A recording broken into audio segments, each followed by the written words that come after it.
And we're live here on YouTube. I'd like to welcome those listening in podcast land. And you actually could be listening to in podcast land over the last week because I got a ton of work done. We are back up to date on podcast land, and then you and I are back together again on YouTube again. So let's do this, Rich. Yeah, thank you. Nice work using your days off, your consecutive days off, well, and getting episodes up. Even though probably a lot of it is some very old news, but Yeah. the content's there. Not all of our, the content's there if you want it. Well, and the other side is that I got a message 2 weeks ago. Hey, if you don't do this, you're gonna lose your channel.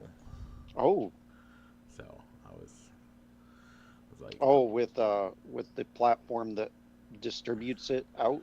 no, Spotify was like, hey, Oh, you haven't done anything in a while. Do you want your channel still? And I'm like, yeah. So gotcha. So nice work. Yeah, pretty good week. Still at home with the wife and kiddo, but things are going well. So back on track with putting on weight, and so yeah, and we're going 3 hours in between feedings. nice. What's that? That always feels really good when you can get those get that extra hour or so. So, real quick, Rich, how is have you been able to? Were you able to sit down and watch some baseball this week? Um, I had I put the Cubs game Okay. on the radio. We had a visitor on. We had somebody over at the house on. So I missed. So I only listened about half of the game, and we watched a little bit of the Netflix game. Watched a little bit of the Netflix game. Okay. At least the pregame, the pregame festivities when they're introducing the full lineup. So more on that later. I got thoughts on that, and so, but I did not watch the NBC games that were Okay. actually nationally televised. But while feeding, we actually did watch a feed of a preview of the MLB package that ESPN offers, being MLB Big Inning, Mm. which was like a whip around coverage where they had they controlled the audio of the screens in which games you were getting audio of, kind of similar to NFL Red Zone, to Yeah. where they were cutting into games and big moments if a superstar player was at bat, or if they felt it was a key moment of the game, they'd cut to that. You'd have the studio guy voicing why they were going to cut over to this game, or a commercial break. They'd cut over to a certain game and give you audio of that game, which I thought was really neat. So I liked that concept. But Mike, I'm sure there's more ways that you can fix opening day baseball, and we'll kind of go through those in our baseball talk this week. Did you watch any open day or baseball I from listened. week to week? I listened to it. I don't have. I didn't have a chance to get to the Cubs game or any of that. I was at work and we had a match going on, but I was decked out from head to, like I had my hat on, I had a jersey on, regular shorts, and then I had those awesome Cubs shoes that I got to wear. So that was kind of awesome. You did mention that we're going to talk about how to fix opening day. Also, everybody is broken, as the bracket only has like 1% of all brackets has anything left. I did see, and again, I don't trust social media, so I doubt that it's real, but I did see a supposed news reporter who put both Iowa and Illinois in the Elite Eight, and also had all of her Final Four still in. I think that's a fake one, but Mm. whatever. If it's real, good on her. She's probably like the best bracket in the world right now. So Yeah, and we'll be talking racing, but all that and more. But what do we got to do first, Mike? We got to go ahead and roll the intro.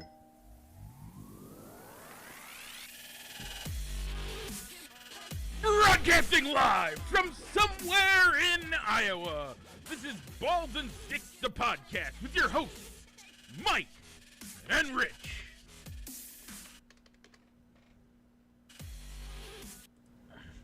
Oh, and we're back. Okay, with that, Rich, before we get anywhere, we have a poll question. We do, Mike. So following along in a bracket style system, which we've been using for these longer series poll questions, we're still in our first round, Mike, as we had number 9, parachute, versus number 24, broom hockey, in our grade school PE units or activities. And Mike, I went with parachute. I don't remember playing broom hockey, or I think I've saw it described and we're kind of building out looking for activities, maybe a pool noodle hockey, but I don't ever remember playing broom hockey. I do remember parachute, so I went with parachute. Yeah, I love parachute. I did it. I remember that being a great day, and like I said last week, I had already committed to voting for parachute because my daughter loves parachute. Like, when I put her to bed, we play parachute with her sheet. Okay. She loves the concept of it. She wants to do it all the time. It's great. So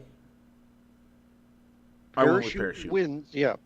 Parachute won as joining us as our third vote, as our third non-vote out, as our vote outside of the two of us, was your wife Danielle in joining parachute.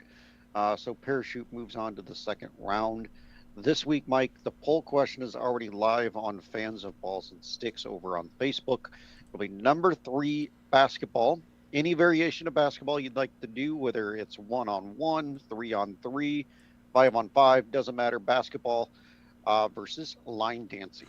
Now, this does not. One thing I want to point out, and this is very relevant, is that this does not include knockout. We already did knockout as a separate thing. This is just a form of actual basketball. Okay. Yep. Yeah. Or this is the entire class being divided up into 2 teams, whether it's 15 players on the 15 to 10 players on the court at the same time, or being divided up into teams of 3. Ooh, I gotta look at this one because what is that one? Things to do? Is that what that's on? Grade school PE. Okay. And we had line dancing. Do you think something got duplicated, Mike? No, but I think something got missed. Yeah.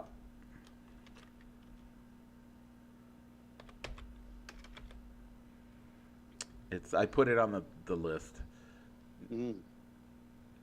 So down at 33. We'll have to find something to eliminate. Horse. Okay.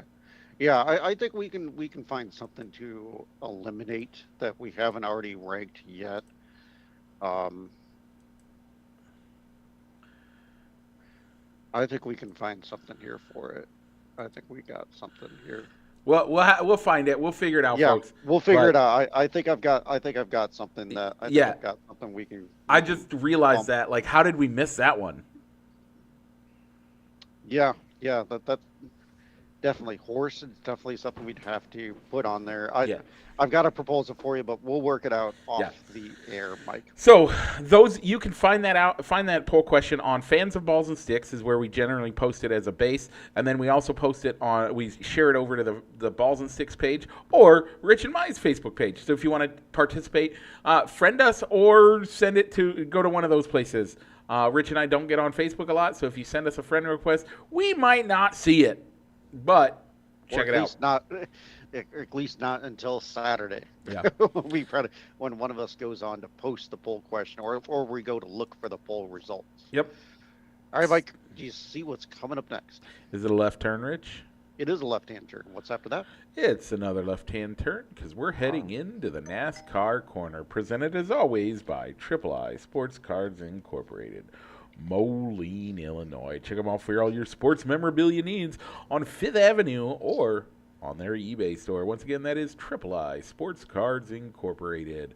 This last week we were in Darlington for the Goodyear 400.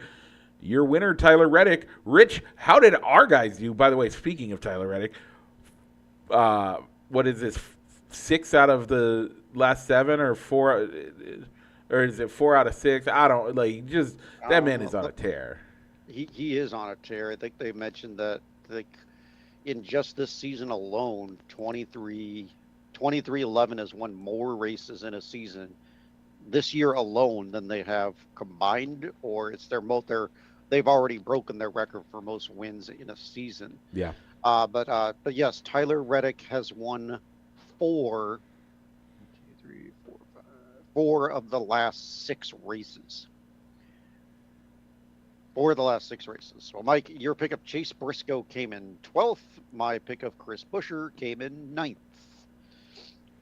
One thing I think I forgot to mention along with, it wasn't a reason why I picked Chris Buescher, but all of the RFK Racing Fords did use the number font of Greg Biffle as part of their paint scheme. Yep, and they incorporated that. That is very accurate. So, Mike, with that higher finish, I'm closing that gap as it is 4-3. Yeah. Over on the Fantasy NASCAR side, let me pull that up to give our standings on that. Fantasy NASCAR overall standings, Mike, I am at 1163 in first place. Dupo's the man in the middle with 1094, and Mike, you're bringing up the rear at 1001. We're all having a really good year this year. I'm just pointing that out. Mm-hmm. I'm like, I might be in the rear, but my 1,001 points this early is actually pretty decent. Yep, and the 36 for 36 challenge, where we have to pick a different driver every week, which is also what we're doing here on the show. Mike, you're at 198. I'm at 183. I'm liking the 36 for 30, the league aspect of the 36 for 36 challenge. The only thing I'm not liking is that they don't have live scoring like they do on the Fantasy NASCAR, to where I can't necessarily see who you pick from week to week. I'm going off of what we pick on the show, and that'll obviously get more complicated once the chase starts, since we pick 2 drivers. We'll pick a chase driver and we'll pick a non-chase driver from week to week. But of course we won't have that available to us in the 36 for 36 challenge, as that runs throughout the year. Yeah. Yeah, it's that part. You're right. I get it. I don't like the interface either. I think there's some issues with it, but it's fine. All right, Mike, this week they go from South Carolina up to Virginia for Martinsville for the Cookout 400. Mike, I gotta admit, with the second part of last year and the story about it's all for the family, and how he was dedicating wins to his father, who tragically passed away during the off season. But he's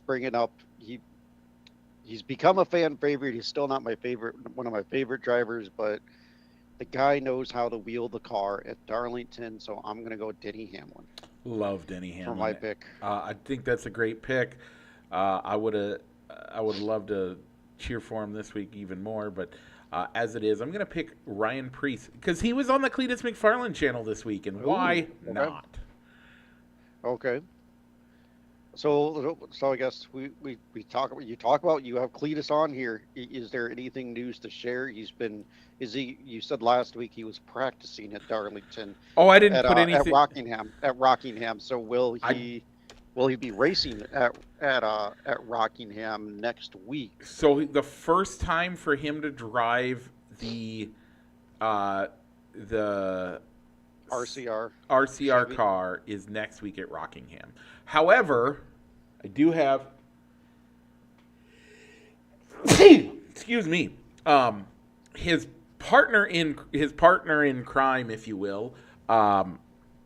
They call him Squirrel McNutt, but his real name's George. I don't even remember George's last name, but George is racing the ARCA race this week to see if he gets approved to do ARCA for Talladega. Okay, so him. So in theory, it could be him and his other partner in crime on the channel could both be in the ARCA race. Yeah, yeah. Ooh. Okay. So we do that. So that he's practicing today, or there's practice today, and then later tonight they'll have their thing or they'll have their race, and if he does well enough, and NASCAR says it's okay, he'll get to run and do Talladega. All right. So you can catch the Martinsville race on FS1. Yeah, I think it's a 2 o'clock race, 2 or 1 o'clock race Central Time, out on the paperclip of Martinsville. Yeah. So with that, Rich, any other NASCAR news that you want to talk about? I don't think I will. I don't think I have anything. I did notice, I think, as a promo, that the syndicated news show this morning, I think, or a Sunday morning show, Yep. is going to be doing a feature of At the Track with Michael Jordan. So, an interview with Michael Jordan at the track. So it's nice to see that. So I might try and record Sunday morning. I don't recall. I think that might be a CBS show, a CBS Sunday show, Yeah. Sunday morning show, to see how they the check in with MJ. So Nice. it's obviously I like he's in that. the news with how much how well his team is doing this year. Yeah. Because even Bubba Wallace has been building up a lot of top 10. So it's not just Tyler Reddick dominating the headlines there. Yeah, that's so awesome for the team and for him. So, Rich, go ahead and take us out. All right, this has been the NASCAR Corner presented by Triple I Sports Cards Incorporated, Moline, Illinois, and you can also find them on Fifth Avenue in Moline. All right, Mike, you said brackets are busted, but I would say that it's a good kind of busted, because a lot of Big Ten teams are doing well, especially probably the two closest to our area being Iowa and Illinois. Yeah, so I sent you a text message on Thursday night while watching the Illini win. I said, "Hey, I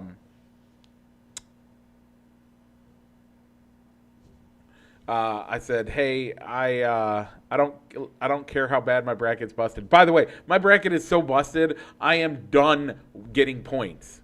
Yeah, you are. UConn was your last chance to get points. I am done getting points, and I'm at 56 points. I cannot move up at all. I can only move down, and that's if my wife, whose bracket, the only thing she has left is Purdue. So if Purdue wins one game, I am now last place of people who actually submitted a bracket. Yeah, currently in our bracket, Jordan Stroop is our leader with 73 correct points, and if all the rest of his points are correct, he will wind up with 161 and win our bracket. And as he has Arizona, Michigan, and UConn still alive in his bracket, as well as his national championship matchup of UConn and Arizona. Pastor David Hyvinga is in second place currently, as he selected Michigan, a homer pick for him, but also pretty probably a good pick with as well as they've been playing, as he's in second place with 68 points with a grand total of 156 if his remaining points are correct, which he needs a UConn and a Purdue win, as well as his national championship prediction of Michigan.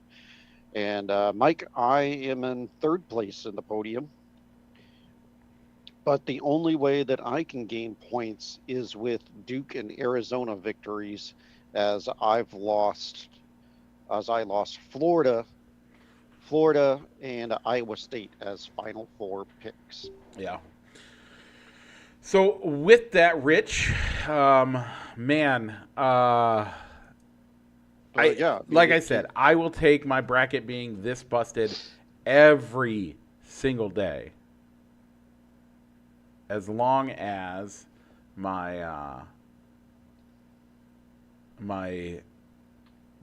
as long as the Big Ten does this well, and especially the Fighting Illini. Yeah, I think I was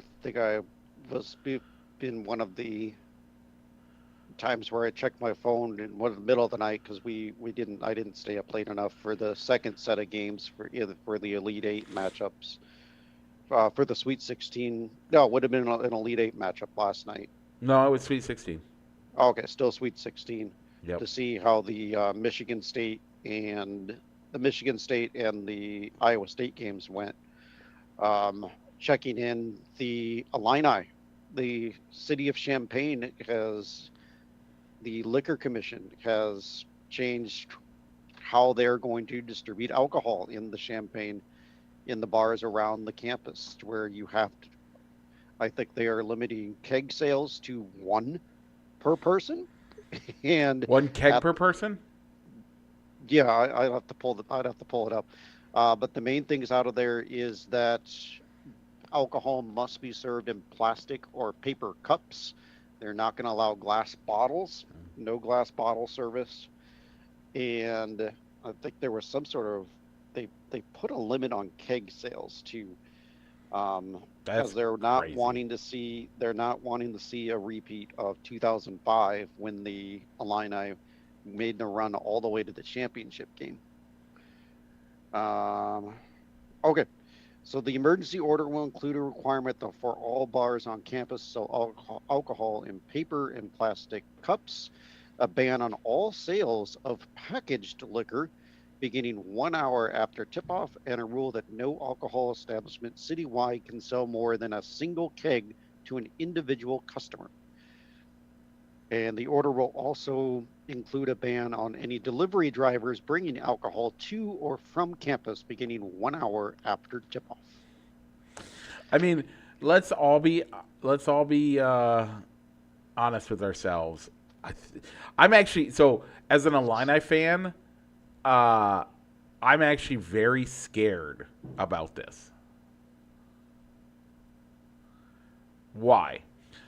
Iowa and Illinois have played twice already this year, and the Illini have come out on top both times. Which means Illinois is trying to win 3 in a row. 3 in a year. Mm-hmm. That's hard to do. They know each other.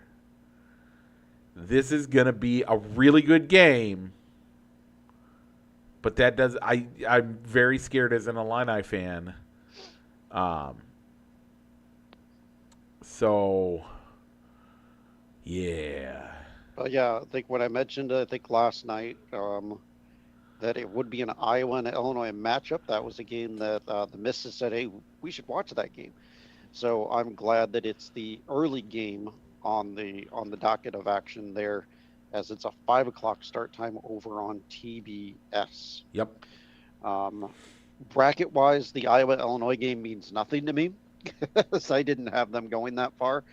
But I think the other matchups I'll definitely be rooting for Arizona and Duke, as Michigan doesn't affect me. So if anything, I think from my perspective, if anything, there's going to be at least one Big Ten team in going to Indianapolis for the Final Four, which is also a good thing since that's right in their backyard.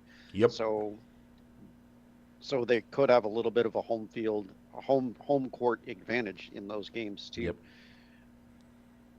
So I'm excited for it. I think it's going to be a great game.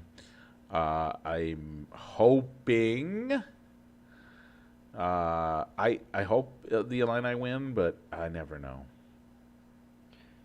Yeah, so I think with so maybe the with how the Final Four is played, I think we'll record. I think we'll get a recording in before the Final Four matchups go out, or at least before the championship games go out. So where maybe we can do a Final Four prediction to see to change our allegiance, especially if my Final Four pick of Arizona gets bounced in the Elite Eight. So Yep. change our rooting alliance. By the way, I am going to give you the honors on that because you did way better than me, and I have no business even thinking about trying to make a pick for this, even though I think we will. Yeah, but maybe sometimes you got to take chances with your picks to maybe pick teams that nobody else had in putting wild card teams into the Final Four, so you're almost not so you can gain points off of that other teams that picking teams maybe other people wouldn't. You can't always put all the number one seeds into the Final Four Yeah. and expect to get more points than somebody else. So I got to hand it to you. Going with putting teams like Kansas and Gonzaga into the Final Four sometimes it pays off, sometimes it doesn't. Well, what's funny, what I'm saying is, and this is kind of funny to me, is that when you really look at it, it's actually like I wasn't wrong. I'm going to make this argument and hear me out. I wasn't wrong in my picks. I just was wrong in who in my picks. Because if you look, we're like, I think there's only one number one left. No, Michigan. There's two. You There's have Michigan two. and Duke. Michigan and Duke are the two number one seeds left, Right. and then you got a 3-9 matchup with the Iowa and Illinois, and Tennessee is a number 6 seed. Yeah, a 6, and then on the other side we have a The 2 seeded Purdue. 2 and a Purdue 4, or 2 and a 2 and a 1. Is Duke still? Did Duke won? Duke won. Duke Okay. won. They survived. So Duke, I suppose. So there's 3 number ones left, right? Yeah, there's three number ones. 3 number ones. So if those 3 number ones get bounced, there'll be a 2, a 4. There's going to be a 3 or a 9, and potentially a 6. I was close enough. Yeah. I just picked the wrong ones. Anyway, with that, Rich, any other coverage on that you want to do, and then we can head into our major topic of the week, which is baseball. Yeah, no, I don't. So, Okay. I think I've watched a lot more of the fight. I've had a lot more of a reason to maybe watch the later games than I've had in years past. Maybe it's because of time on my hands, but also having more of my bracket intact that I want to see it. All right. So make sure to catch those games over on TBS and CBS over the next couple of days. So, Mike, we're going to go into the MLB. So this week, the Cubbies had one game, the opening day game against the Washington Nationals. Unfortunately, they could not get it done as the Nats won 10-4. Pre-game activities naturally included Cubs Hall of Famers the living Hall of Famers being rolled out to be recognized, and with the first pitch being to future Cub Hall of Famer Anthony Rizzo getting the chance to throw out the first pitch out in Chicago. I think as I talked about earlier, I got a chance to listen to it from the 5th inning on, as we had a guest over so I did not have the game on while we had our visitor over. had our visitor over, as it was. Yeah. So kind of disappointing that they couldn't get the opening day win, but it's just one. It's just one game. It sounds like Matt Boyd pitched a good game. It's just one, but he just had one bad inning. One bad inning, and that's all it takes sometimes. That's what chased him. That's what chased him.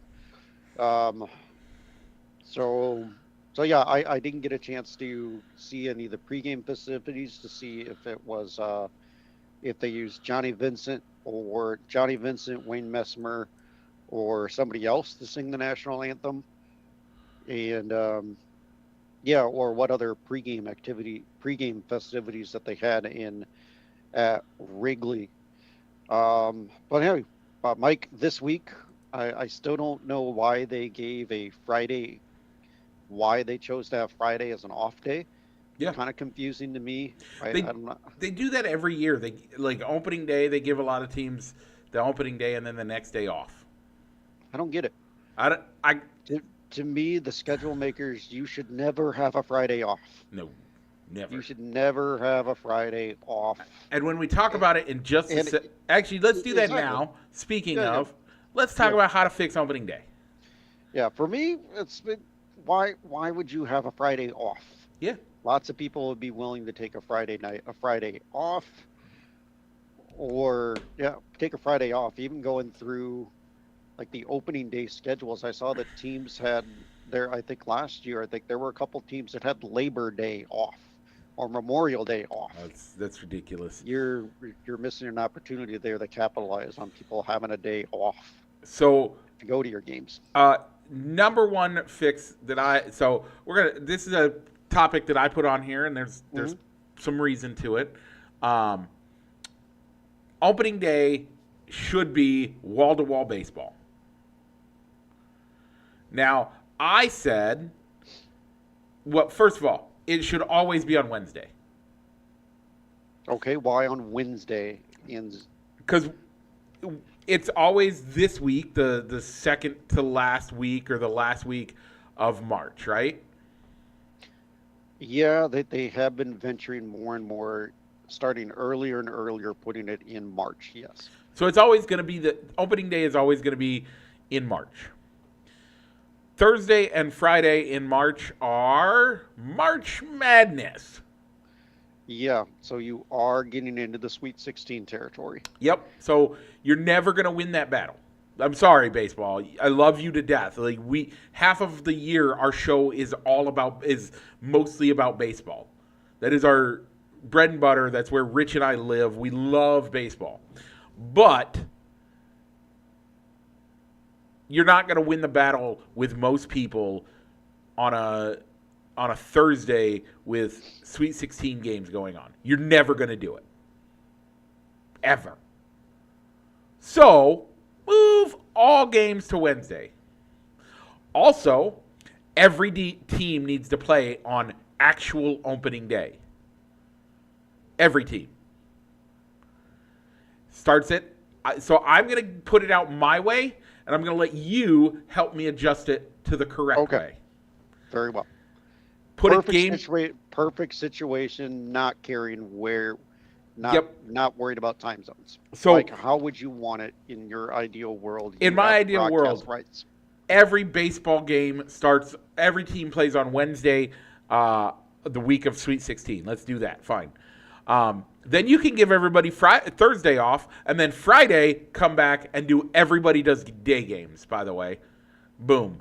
Problem solved, because by the time you're done with your day games, except for the West Coast, but for the most part, by the time you're done with your day games,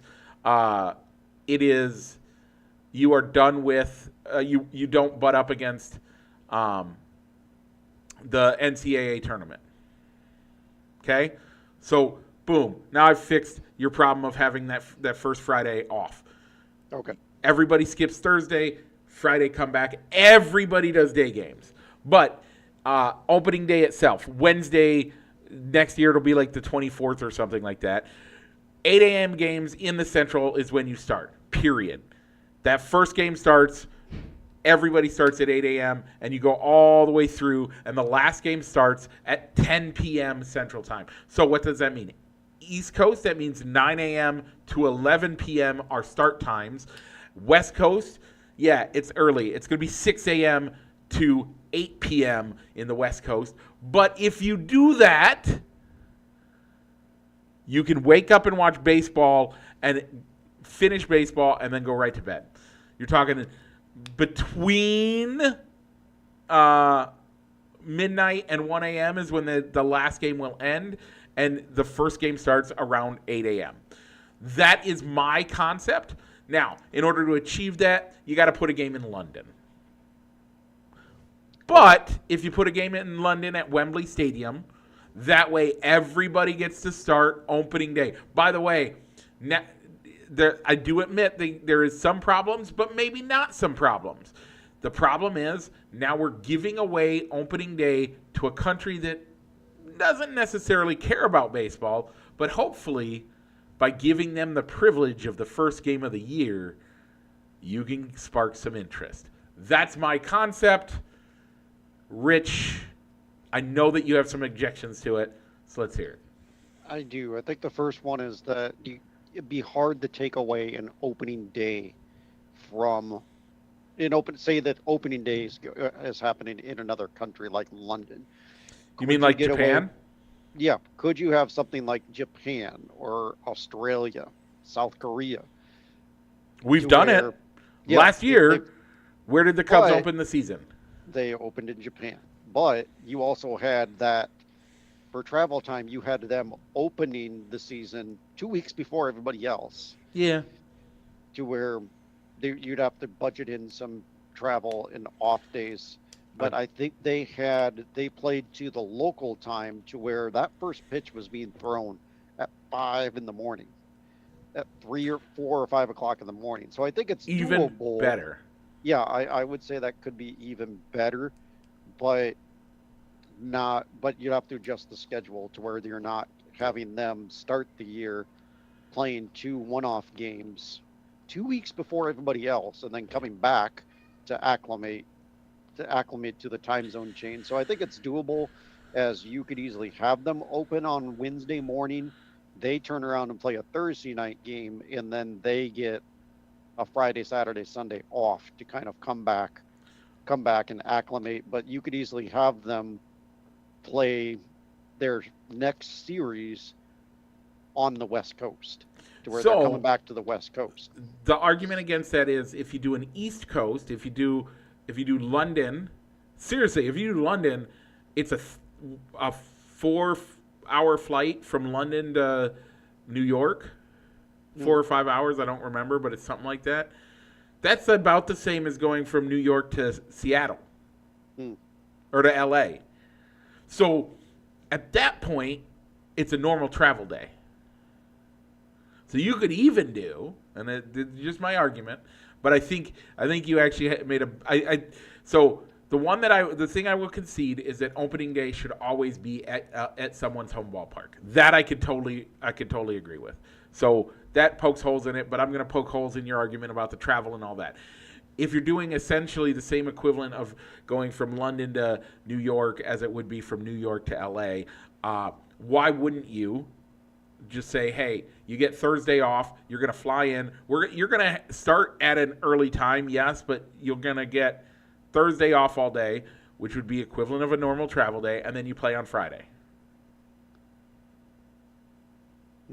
But with these most of the time with the big staged events outside the country, it's 1 or 2. It's normally 2 to 3 games. Right. And then you're also flying to that country to play in some exhibition games, whether it's against the national team or in the case of Japan and Korea, they played like Korean. They did some exhibition games to not only get acclimated to the country, but also as goodwill tours. They went and played other countries. And with Britain, if you're using England, you don't have those built in like little teams that you could play, whereas you do in Korea and Japan. So here's how I'm going to concede. We're going to push it back to 9 a.m. Eastern, or Central. Okay. 9 a.m. Central. to where you're starting at 10 o'clock. I can get on board with that. 10 a.m. Eastern. So New York, we're going to do it. I'm going to say something, and as a Cubs fan, I hate saying it. We're going to do Yankees, Red Sox, opening day, 10 a.m. Nobody else plays at 10 a.m. on the East Coast. All eyeballs, this one game, I will say it, the most storied rivalry in baseball. I'm a Cubs fan. I hate the Red Sox, and that's a storied rivalry, but nothing compares to the Red Sox and Yankees, period. I don't care who you are. Everybody has to admit that is the number one the number one rivalry that everybody knows about in baseball. Make that the first game every year, opening day, 10 a.m. Yankee Stadium. Oh, I think 10 a.m. start time in the East Coast as a one-off could work. And then you turn around in your next game, whether it's in a national window. So your first premise is it's all on one over-the-air network. Yes. So it's going to be on Fox hosts the entire day. Or I'd say NBC, because they're the two over-the-air networks that currently have a contract with MLB. Sure. Either for a prime time, for like prime time matchups. As Fox normally has a package that gives them a game on Saturdays. Yep. That can either be put on Big Fox or on FS1 for Saturday Night Baseball, and then NBC is now the home of Sunday Night Baseball. And that's fine. And by the way, all local games, everybody gets to watch their local game, period. I don't care who you are, everybody gets to watch it. By the way, part number 2 on this, it's rivalry day. Everybody plays your rival as your opening game. So, the Cubs play the Red Sox, or the Cubs play the Cardinals on opening day. Could you rotate it and say that it's either the Cubs or the Brewers on opening day? The Cardinals or the Brewers? I'd be fine with that. I think the Cubs-Cardinals is a bigger rivalry than the Cubs-Brewers. The Brewers look at it as more of a rivalry with the Cubs. The Cubs. I don't know if you'd be able to get a rivalry game or your rivalry game on every matchup, but you could easily. I think it's doable to try and get as many of them scheduled as you can. So you'd have Giants Dodgers almost getting every year. And Giants Dodgers starts at 8 p.m. West Coast, which means 10 p.m. Central. Everybody is going to watch. Again, that's the last game of the day. That's the only game that starts at 8 p.m. West Coast time.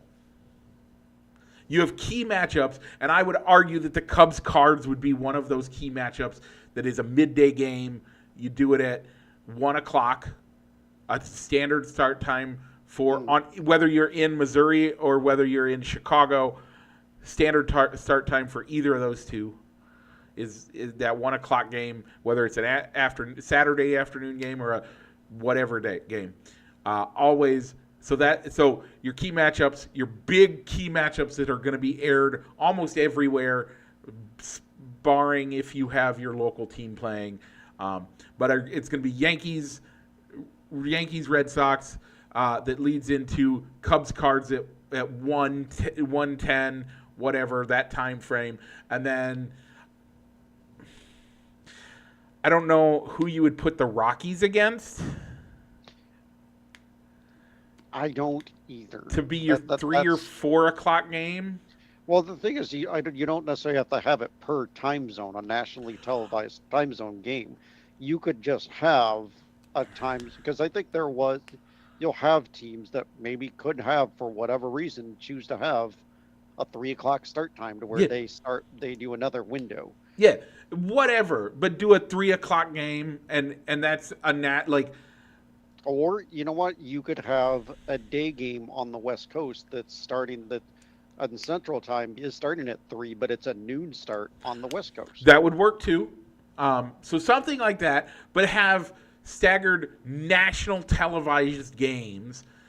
And these are the big marquee matchups everybody cares about that are awesome games that you want that everybody's going to watch. But you also every team plays in their local market. And then Fox can put whatever other games on, like when your local market, let's say the Cubs are playing and they're not the national game that year. You put the Cubs on Fox and then the national game goes on FS1. I'm fine with that. For your local market. Yeah. However, where we live at in the Midwest, we're the home market for the blackout market of Milwaukee, St. Louis, Chicago, Minnesota. So you're a Cubs fan, but where you're at in Iowa. Yep. My local market is going to get the Twins game. And I wholeheartedly understand that, and I hate it. Now, I have the ability to watch TV from where you're at, and the home market for that is, by far and away, the Quad Cities is a Cubs town.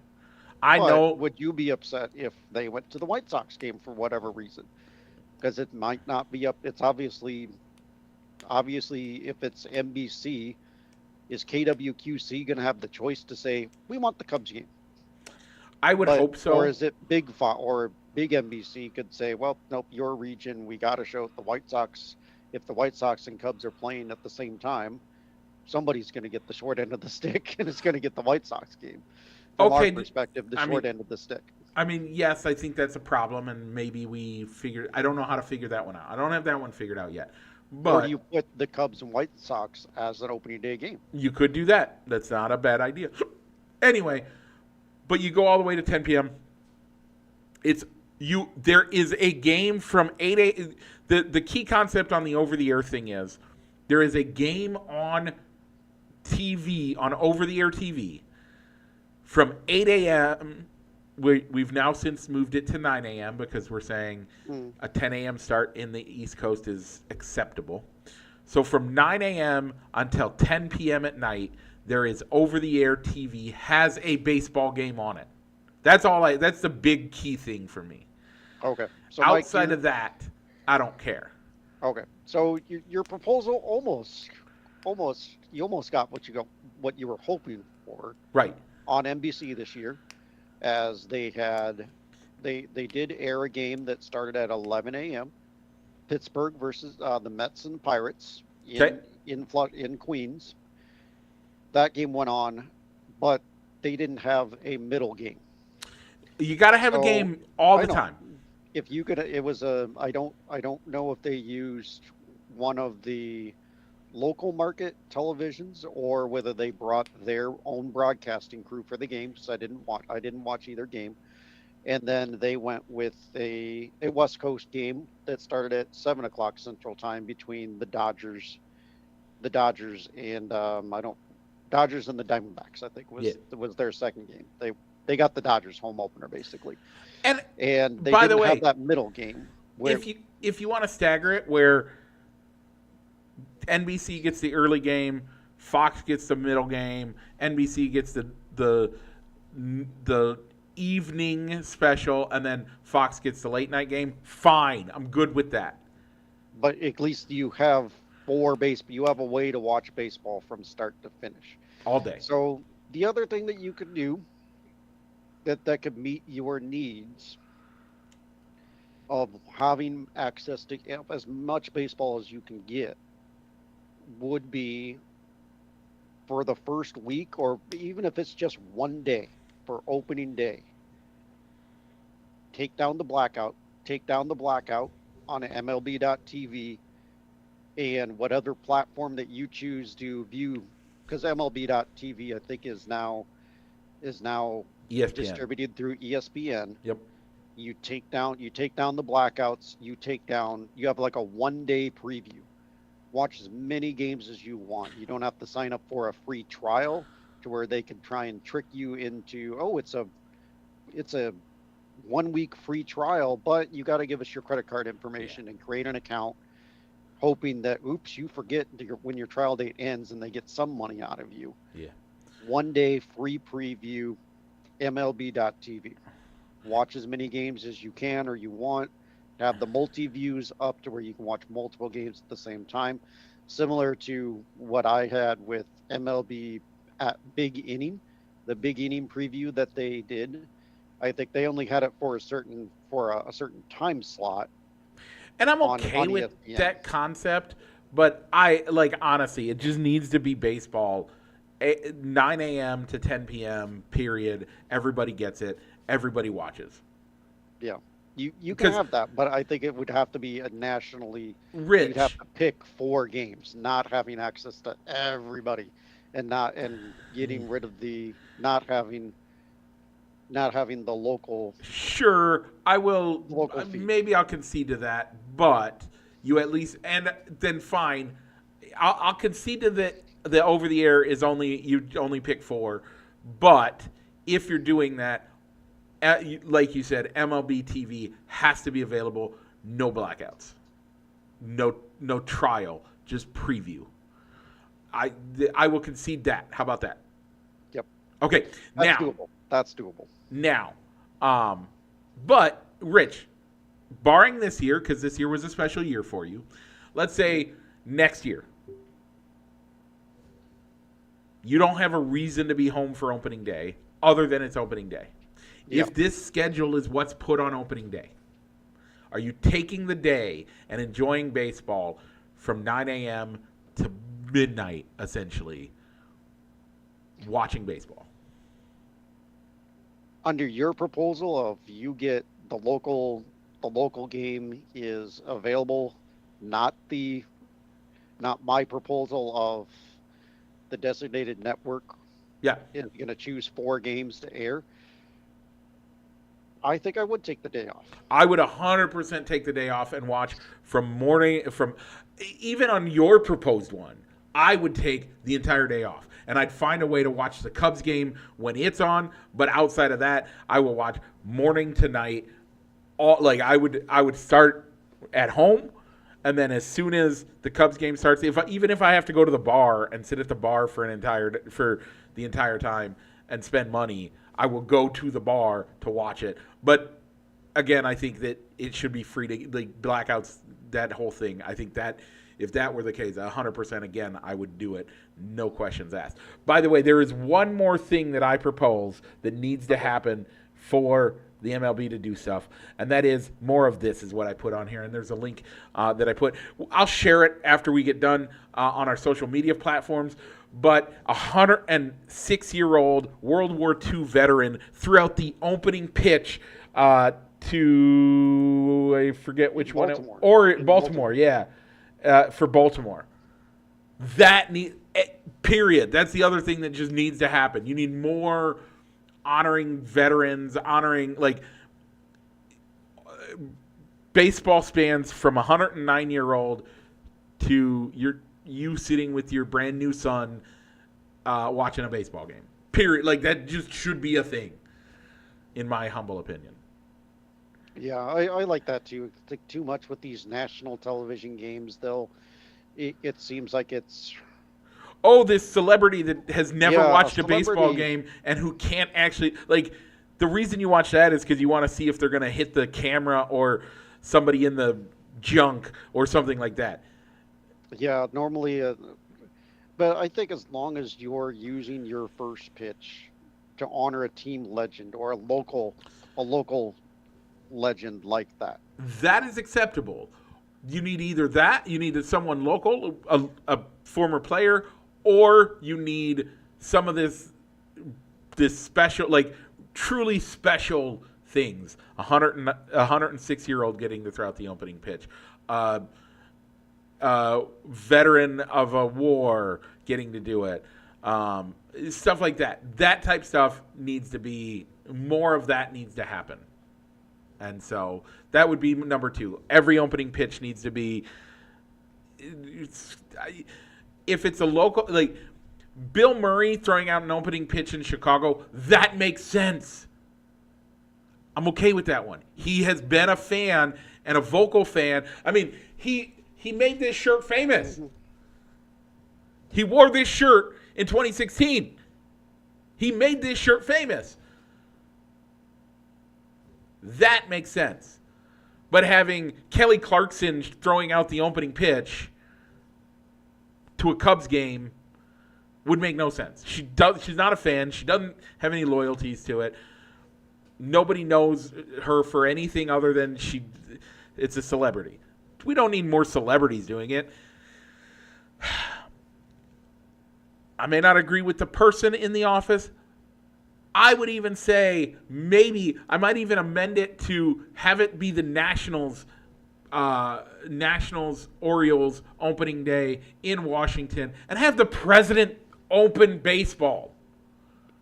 That's what I think it used to be. Is you had that or it was somebody within the government always threw out the first pitch at the Washington game. And have that be the 8 a.m. game or the 9 a.m. game. I'm down with that too. I will change it to that as well as a different proposal for it. Anyway, Rich, we have a couple more things we got to do, and then we actually we've been talking about this this is the type of stuff I love, by the way. Yeah. This is what I really want. I like doing for the show, but we're now tight on time. So let's real quick go over this week. The Cubs have 2 against the Nationals, 3 against the Yankees, 1 against Cleveland. All but the Cleveland game Angels. is at home.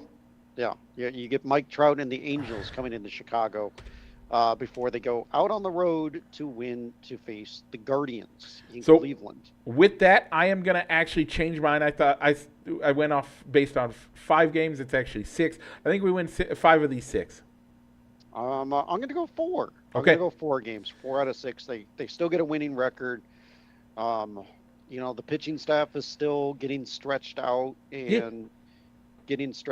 so I'm hoping they can come back and win 2 of 3. Yeah, but getting PCA and Nico Horner signed to extensions over 6 years, getting long-term deals done with a lot of our team puts guys at ease. They can just go out and play baseball now, and so I'm going to say that's going to help them this week, especially. Okay. Cool. Yeah. So I'm gonna go. I'm still gonna stick with 4 out of 6. Okay. I'm happy that they signed PCA and Nico to 6-year deals. Yeah, PCA was well deserved. It was nice to lock down Nico. By the way, I really like this because these are still young guys, relatively young guys, and a 6 years is not a 10-year deal. 10-year deals are dumb. 6 years, I think, is a perfect time frame because, if they're fire for the next 6 years, they can still get a massive contract. But if they fizzle out, 6 years is it's a long time. But those extra 4 years those extra 4 years on those 10-year contracts is really what kills you. I think this is a genius move. I'm super happy with it. Yeah, I was glad they locked up Nico because obviously I'm glad that they locked up Nico because, of course, if things go south due to injuries, there would have been those trade talks of, all right, do we trade Nico or risk him walking away in free agency for nothing, especially already having somebody like Matt Shaw who you could immediately turn right back in, and if you had Nico walk or you traded him, you got his replacement already in-house. Also, by the way, this also means that, let's say injury does happen. We can totally trade him. That 6-year contract is long enough that you could get a decent haul if he does really well, but he then gets injured 2 weeks before the deadline. And we think if we're in a position that it's us or the Yankees at that point, you can jump in and go all in. So kind of my concept with that. So I don't think that's going to be the case. I think I love that we got him. Hopefully we keep him at least most of, if not all of, this 6-year contract. With that, Rich, any other baseball you want to talk about? I don't think so. I don't know if it's as much as we kind of bad talk to the guy. You did have Jason Hayward announce his retirement this year. Yep. This was a guy, the longer he stayed with the Cubs, the more frustrated we got with him because he kept getting penciled into the lineup every single day.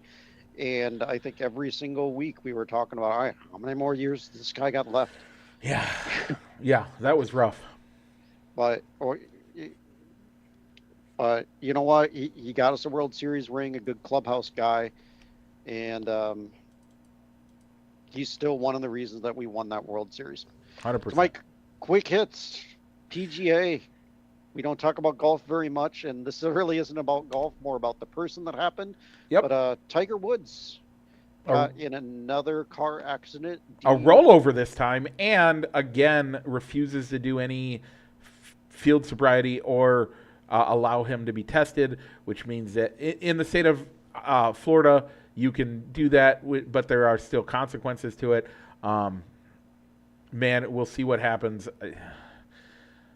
Tiger, just quit. This is gonna hurt you. Like this is bad for you. So, any other things on that you want to talk about? No, not really. So, Mike, go ahead and give a spoiler alert, and then you can give your Masked Singer. You can give your esports update. So why do we give a spoiler alert, Rich? Because of the Masked Singer. Yeah. So Mike, spoiler alerts. I'll let you do the spoiler alerts. Spoiler alert. We are going to talk about the Masked Singer. If you don't want to hear about the Masked Singer, go ahead and click us off real quick. We'll do that in just a second. I'm going to talk about esports for the week. After the esports, we will come back, talk to Masked Singer, and with the Masked Singer, we will then finish the show.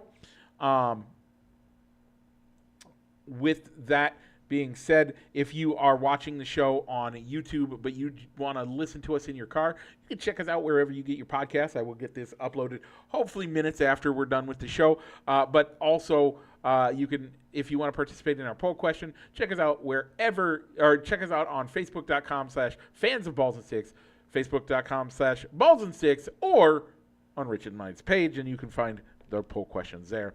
With that, let's go into esports. This week, esports played two different matches. We played Mario Kart on Tuesday and Marvel Rivals on Thursday. With that, the Mario Kart team won. We had a great job from our sophomore up-and-comer, Jack Nelson, doing great this year.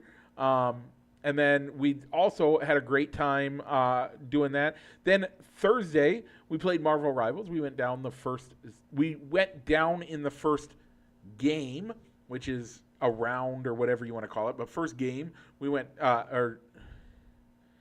first game, which is because I go game, set, match. First game was we lost, but then we came back and won the set 2-1. And then we didn't drop another game until at all, and we ended up winning pretty handily those second two sets, which was kind of awesome. And with that, let's go ahead and get into the Masked Singer. Yeah, this week's semifinal matchups this week. Two people went home.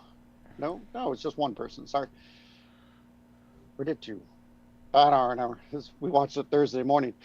One person went home. One person. So, of the semifinals, what was your favorite? Who do you thought did the best? Because obviously the voting goes with not who you think should go home. It's what was your favorite performance of the night? Man, if I was there and I was voting in this immediate episode, it would have been the Cat Witch.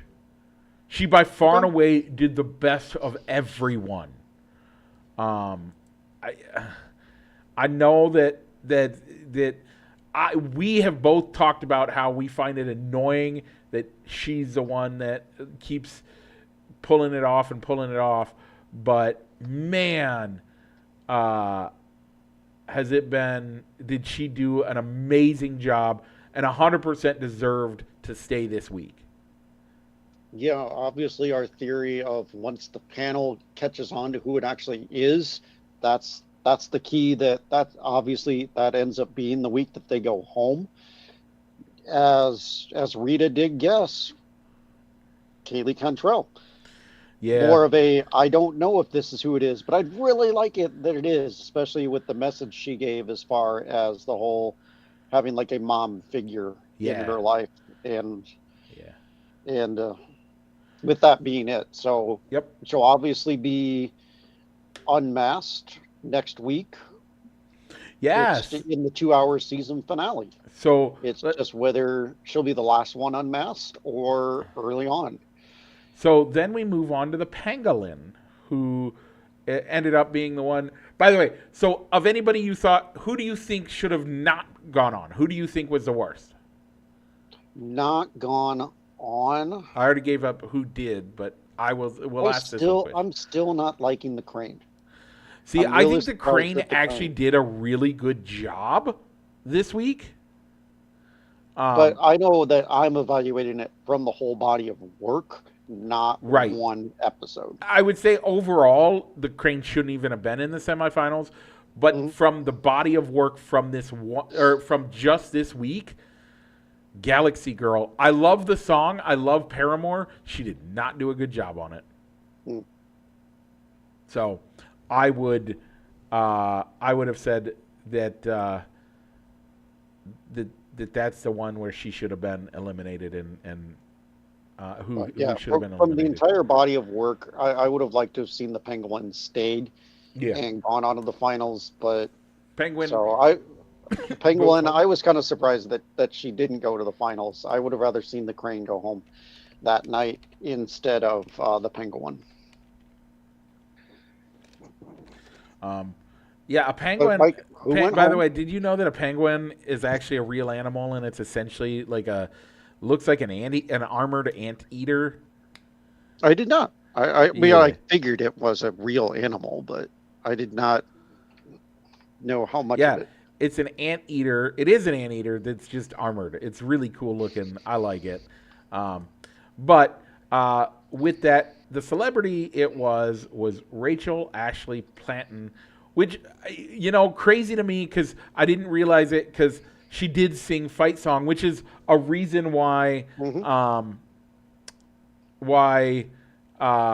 Jenny ended up guessing that it was Rachel Planton With the boxing gloves as her crack the case clue.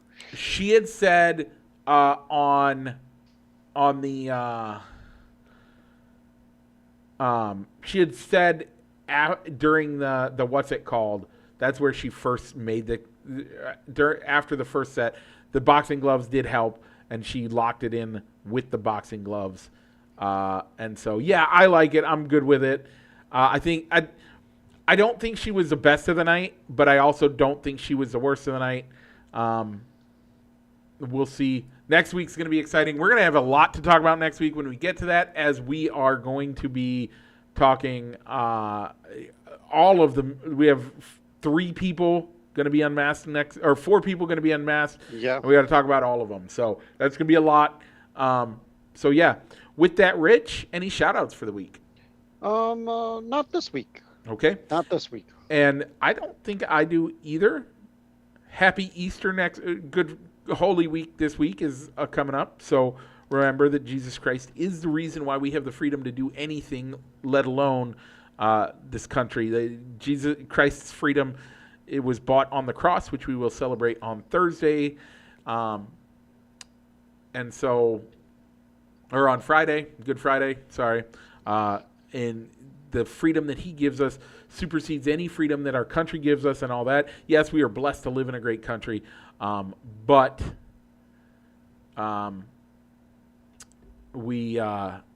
Christ gives us more freedom than our country ever could. With that, Rich, one last thing we forgot to do before anything. What's your World Series matchup? Right now, it's on paper. It's got to be the Dodgers series to lose, and the team going up against them that they're going to beat will be the Seattle Mariners. I'm going to say it's going to be the Blue Jays that lose the World Series, and it's going to be the Dodgers winning. So, with that, Rich, go ahead and take us out. Mike, go ahead and roll the outro.